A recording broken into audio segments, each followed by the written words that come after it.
Fabrication here at Innovative Air is the start of the building process.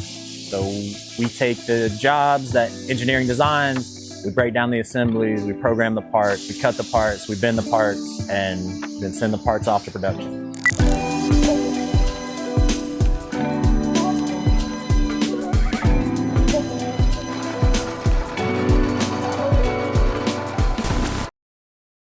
The process beginning in fabrication, the metal comes in flat, we cut the pallets and put the metal on the table.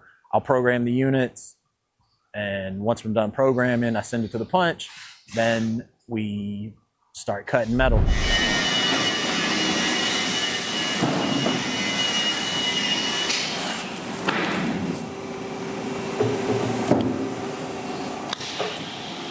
If you ever want to know if fabrication is in the building, just listen for the machine.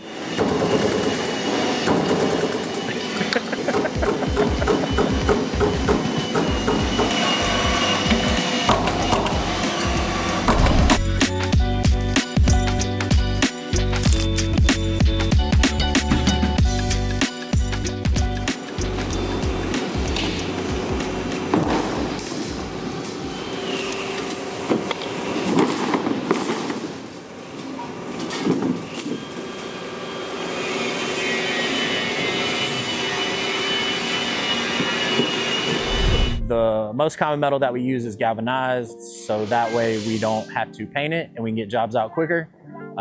Then it goes to stainless for your compact units. We have some rotor series jobs that are stainless. And then now we don't really use galvanneal, but that's what we would paint.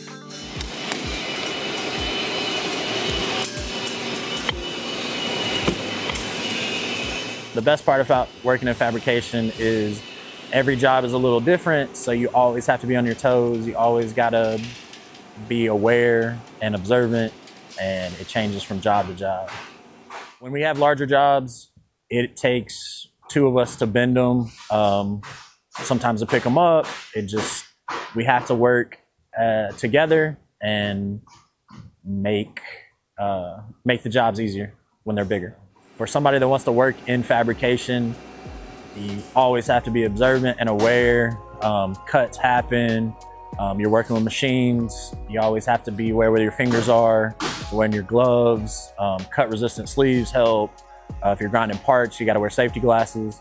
You just always have to be aware of what's going on around you.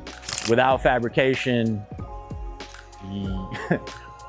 everybody would have to do their own work and bend their own parts and drill their own holes.